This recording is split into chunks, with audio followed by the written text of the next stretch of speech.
ውረድ እንውረድ አላዋጣንም ፍና ከስቃይ አላዋጣንም ሆብሎ ገድሎ መሞት ላይ ዳዳው ከእንግዲህ ብረት ገብስ ሆኗል ዕዳው አዲሱ ትውልድ ሀሳብ ነው ሜዳው። የሰውየው ንግግር ከሳይንስ እስከ ተስፋ ለጠቅላላ እውቀት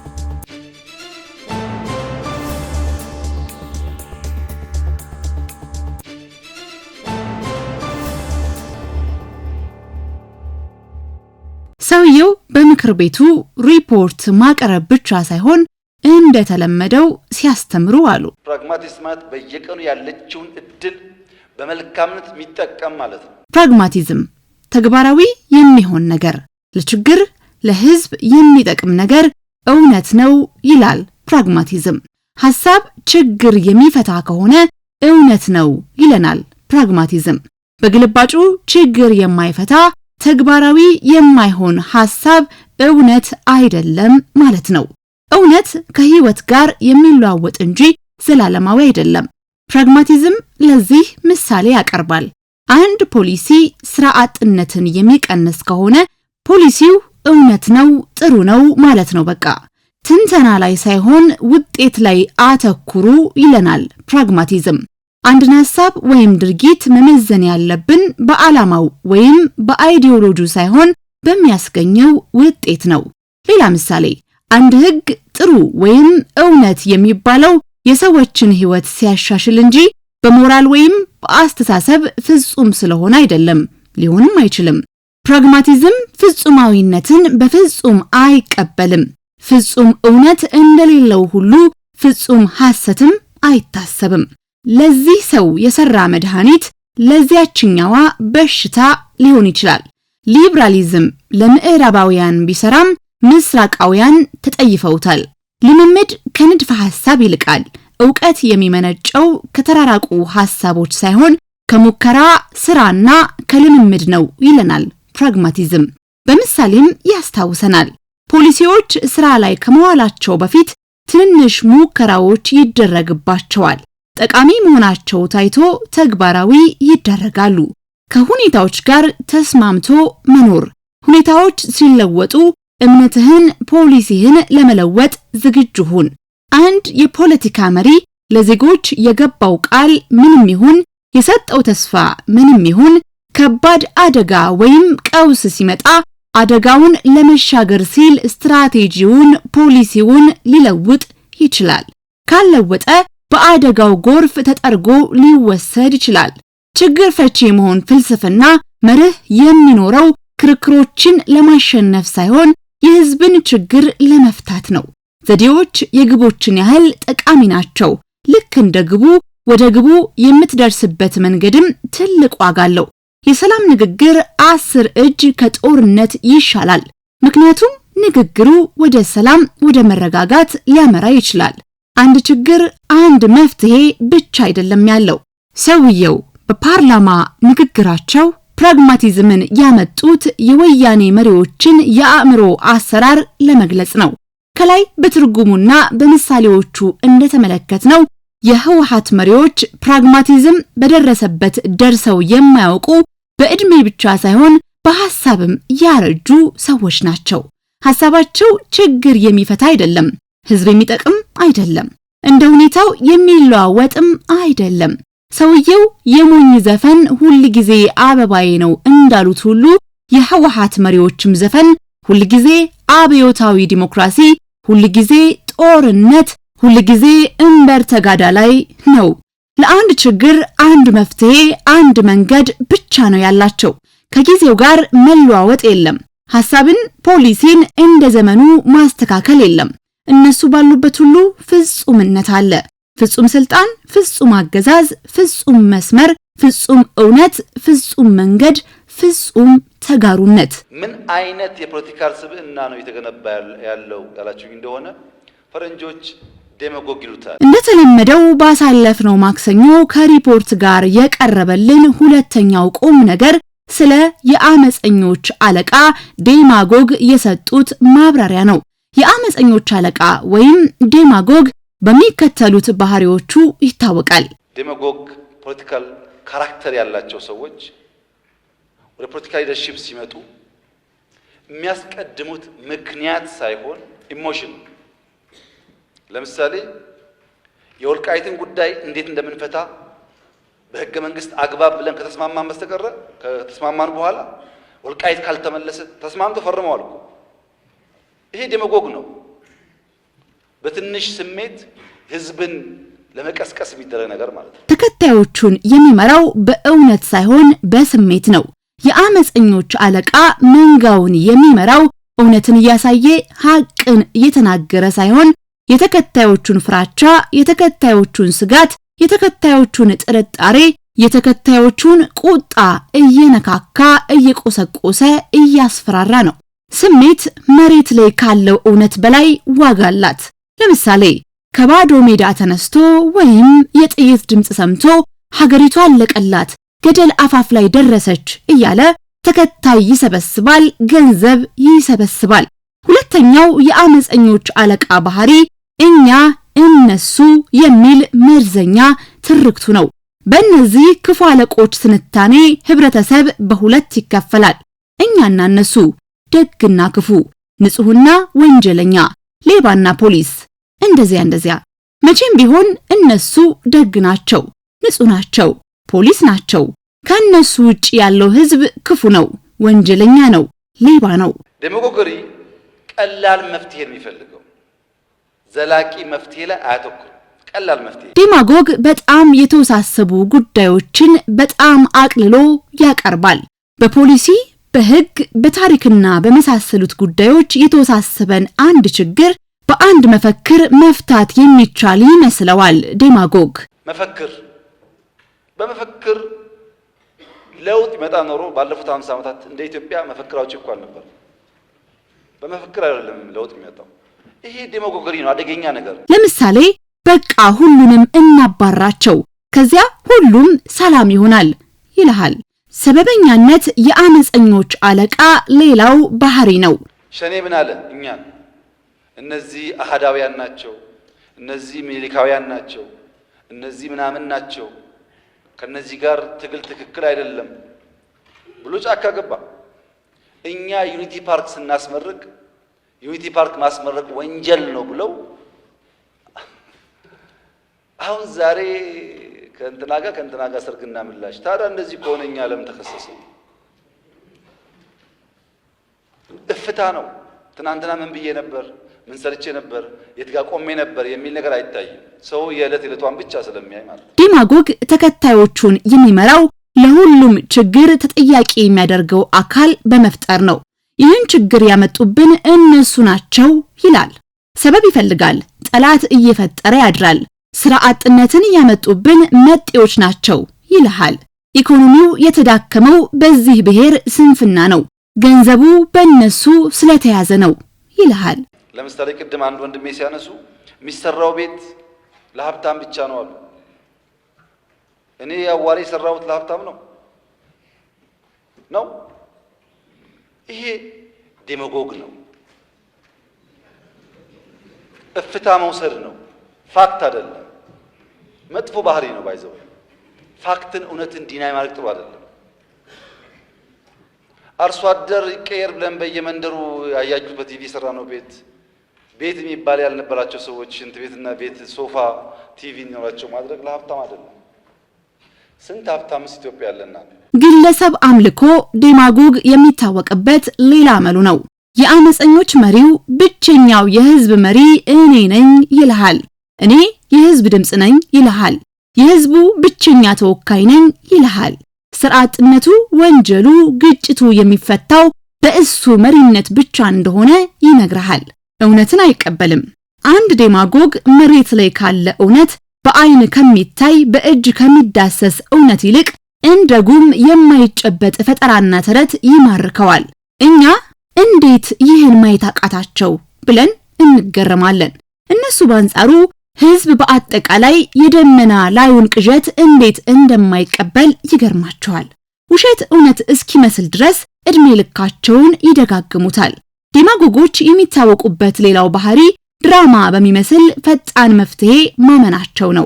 ስንት ዘመን ሲንከባለል የመጣን ችግር ያለ ፕላን ያለ ዝግጅት ወዲያውኑ እፈታዋለሁ አስተካክለዋለሁ ይልሃል። ዘረፋን ሙሉ በሙሉ በ2 ወር ውስጥ አጠፋለሁ ይልሃል። ስራ አጥነትን በ6 ወር አጠፋለሁ ይልሃል። ጦርነትን በ3 ወር አስቀርማለሁ ይልሃል። የአመፀኞች አለቃ የተገፋነን የተጠቃነን በሚል ትርክሱም አብዝቶ ይታወቃል። ዴማጎግ መሪ እወክለዋለሁ የሚለው ህዝብ ተከታዮቹ ደጋፊዎቹ ከሌላው ተለይተው እየታሰሩ እንደሆነ እየሞቱ እንደሆነ እየተከሰሱ እንደሆነ በመተረክ ብሶት ሲያጋግል ነው የሚውለው የሚያድረው። ተቋም ማፍረስ፣ ከፋፋይ ሐሳቦች፣ ትረስት ማጥፋት የመሳሰሉ የዴማጎግ ካራክተር ያላቸው ፖለቲካል ፐርሰኔል የሚከተሉት መንገድ ነው ኢትዮጵያ ውስጥ ያለውን ጉዳይ ያፋፋመ። የአመፀኞች አለቃ በአጭር አገላለጽ ተከታዮቹን በስሜት እየነዳ ህዝብ እየከፋፈለ ውሸት እየሸቀጠ ጥላቻ ዘርቶ ልዩነትን እያጨደ ህዝብን ነፃ አወጣለሁ የሚል ብልጥ አለቃ ነው። በዘላቂነት ድል ያመጣሉ ወይ? በፍጹም። ለምን? ፕራግማቲስት አይደሉም። ኢትዮጵያም ውስጥ አንተን ለይተው ሊያጠፉህ እየሰሩ ነው። ያስሩሃል፣ ያሳድዱሃል። ተልእኳቸው አንተን ማጥፋት ነው። ዋናውም ሰው እነሱን ሳላጠፋ እንቅልፍ አይኖረኝም ብሎኛል ወዘተ የሚል ለከት የለሽ ውሸት እየፈለፈሉ በሁሉም አቅጣጫ እያንሰራራች ያለችውን ኢትዮጵያ አለቀላት። ኢትዮጵያ ገደል አፋፍ ላይ ነው ያለችው። በመጪው ዓመት ያበቃላታል። በ3 ወር ቤተመንግስቱን ያስረክባል ወዘተ የሚሉ ቅዥቤዎች መፍላታቸውን ስታዩ ኢትዮጵያም የዴማጎጎች ደሃ እንዳልሆነች ይገባችኋል። የሰውየው ሪፖርት መቼም ጊዜ ቢሆን ሪፖርት ብቻ ሆኖ አያውቅም። ከሪፖርት በተጨማሪ ዕውቀት ወይም ሳይንስ አለው። ከላይ 1-2 ምሳሌዎችን አየን።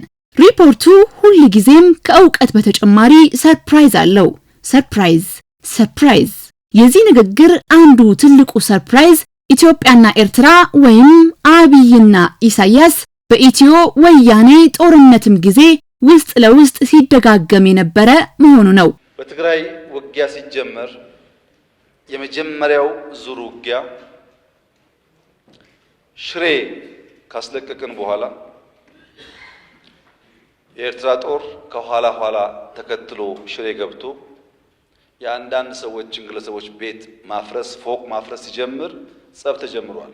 አልተናገርንም እንጂ አክሱም ይዘን ስናልፍ አክሱም ገብቶ ወጣቶች በጅምላ ሲረሽን ጸብ ተፋፍሟል። አድዋን ይዘን ስናልፍ አድዋ ሄዶ ፋብሪካዎች ሲፈታታ ሲሰርቅ ጸብ ተጋግሏል። አዲግራት ደርሰን የመድኃኒት ፋብሪካውን የሚነቀለውን ነቅለው የማይነቀለውን ሲያፈራርሱ ጸቡ ጫፍ ደርሷል። ከዚህ በፊት በነበረ አንድ የፓርላማ ንግግራቸውም ሰውየው ጠቅላይ ሚኒስትርም ሆነው የደህንነቱ የቁም እስረኛ እንደነበሩ በደህንነቱ ታጅበው ቤት ከገቡ በኋላ ከውጭ ይቆለፍባቸው እንደነበረ ጠዋት መተው ቁልፉን ከፍተው ያስወጧቸው እንደነበረ ወዘተ ዘርዘር አድርገው በመንገር ኢትዮጵያውያንን እንዴት እንዳስደመሙ እንዴት ሰርፕራይዝ እንዳደረጉን አልረሳውም። በዚህ ንግግራቸውም የኢትዮጵያ ጦር አንዱን ከተማ አስለቅቆ ሲያልፍ ሻዕቢያ ከኋላ እየተከተለ ገብቶ የትግራይ ልጆችን ሲፈጅ ንብረት ሲዘርፍ ወደ ኤርትራ ሲያግዝ መዝረፍ ያልቻለውን በእሳት ሲያቃጥል እንደነበረ የኢትዮጵያ ጦር መቀሌ ሲገባም ሻዕቢያ እንደለመደው ተከትሎ ገብቶ ከተማዋን እንዳያወድም መንገድ ዘግተው እንደጠበቁት ሽሬ ሲለቅ ከኋላ ይገባሉ፣ አክሱም ሲለቅ ከኋላ ይገባሉ።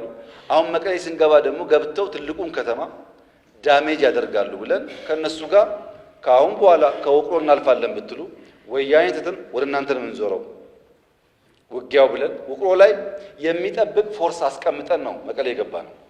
እንዳያልፉ ማለት ነው። ይህ ፍጥጫ ሄዶ ፕሪቶሪያ ስምምነት ሲደርስ ልዩነቱ ጫፍ መድረሱና ለጊዜውም ቢሆን እስከ ወዲያኛው መለያየታቸውን ሲነግሩን ከቁም እስረኝነታቸው ባልተናነሰ የሚያስደነግጥ ሰርፕራይዝ ነበር።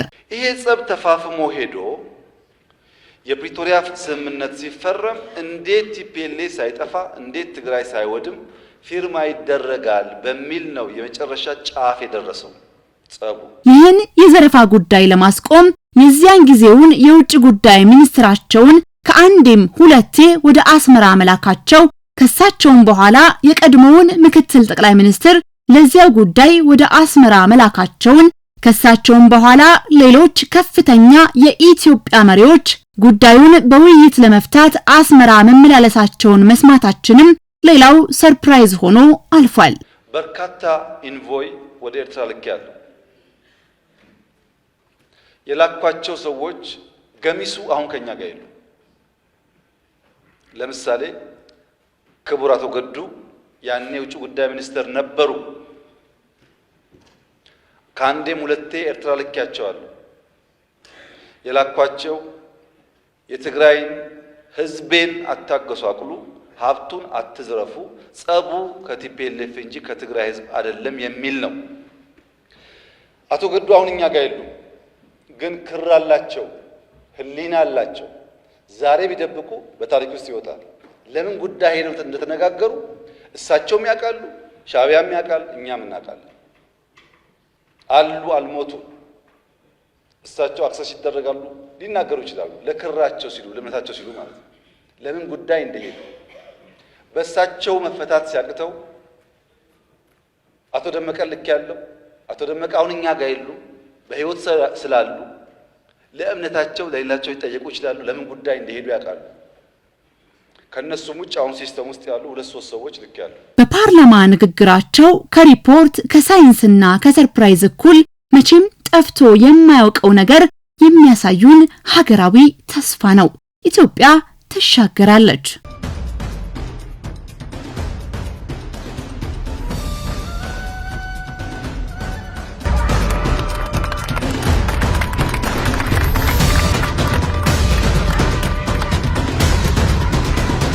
በሚቀጥሉት 5 ዓመታት አሁን ያለንበትን የአየር ኃይል አቅም በእጥፍ ደረጃ ለማሳደግ የኢትዮጵያ መንግስት ግልጽ እቅድ፣ በጀት እና ምንጭ ለይቶ ከዋና ዋና አምራቾች ጋር በትብብር ስራ የጀመረ ሲሆን ዛሬ የአራተኛውን ትውልድ የመዋጋት ብቃት የገነባው አየር ኃይላችን በ2030 ወደ 5ኛው ትውልድ የሚሸጋገር በቁጥርም ከተዋጊ አንጻር አሁን ያለው በእጥፍ ቁጥር የምናሳድግ ይሆናል። በዓለም ላይ እስካሁን አንድ ብቻ ነው ኤአይ ዩኒቨርሲቲ ያለው። ባለፉት ዓመት ተኩል ገደማ ጀምሮ የግንባታ ስራው ሲሰራ ቆይቶ በመጠናቀቅ ላይ ያለን ዩኒቨርሲቲው በሚቀጥሉ 6-7 ማክሲመም 1 ዓመት ውስጥ ስራ ይጀምራል። በሆነ ጊዜ ማርጀት በሆነ ጊዜ መድከም ቢኖርም ቀይ ባህርና ኢትዮጵያ ለዘላለሙ ተነጣጥለው መኖር አይችሉም። ለተከበረው ምክር ቤት በከፍተኛ እምነትና ኩራት ልገልጽ የምፈልገው ጉዳይ በ2032 የኢትዮጵያ ኢኮኖሚ ቢያንስ ከአፍሪካ 2ኛው ኢኮኖሚ ይሆናል። በ2036 የኢትዮጵያ ኢኮኖሚ ከአፍሪካ የመጀመሪያው ኢኮኖሚ ይሆናል። ይሄን እናሳካለን። ማንም ሊያስቆመን አይችልም። 4 ነጥብ። የሰውየው የፓርላማ ሪፖርት ሁሌም እንደ አዲስ የሚደመጠው ሪፖርት ብቻ ስላልሆነ ነው። ሪፖርት ነው፣ ዕውቀት ነው፣ ሰርፕራይዝ አለው፣ ተስፋ አለው። የትኛውም የዓለም መሪ እንዲህ እንደ አዲስ የሚደመጥ የቁጥር መረጃ ያለው ከዲማጎግ ውጪ ማንም ሊያምነው የሚችለው ትምህርት የሚሰጥ እንደ የሚያሰኝ ንግግር በየ6 ወሩ ማድረግ የሚችል አይመስለኝም። ወይም ሲበዛ አስቸጋሪ ነው። ሰውየው ይህን ማድረግ የቻለው በሌላ ተአምር አይደለም። ቀን ከሌት እየሰራ ሁሌም አዳዲስ ውጤቶች ስለሚያስመዘግብ ነው። የዛሬ 6 ወር ኢትዮጵያ አሁን ካለችው የተለየ ሀገር ነው የምትሆነው። እንግሊዞች ድሮ ዓለሙን ሁሉ እየገዙ ፀሐይ የማይጠልቅባት ሀገር ነች ይሉ ነበር። ኢትዮጵያ አሁን ስራ የማይቆምባት ሀገር ሆናለች። ስራ ሌት ተቀን ስለሚሰራ በየ6 ወሩ አይደለም በየቀኑ አዳዲስ ነገር ይኖራል። ሰውየውም ይህችን ሰራተኛ ሀገር እየመራ እንዴት ንግግር ያልቅበታል? እንዴት አዲስ ነገር ያጣል? ኢትዮጵያ ውስጥ በከፍተኛ ደረጃ ብልጽግናን ለማረጋገጥ የሚችሉ የልማት ስራዎች እየተሰሩ ይገኛሉ። ውረድን ውረድ አላዋጣንም፣ ፍና ከስቃይ አላዋጣንም፣ ሆብሎ ገድሎ መሞት ላይ ዳዳው ከእንግዲህ ብረት ገብስ ሆኗል ዕዳው። አዲሱ ትውልድ ሀሳብ ነው ሜዳው።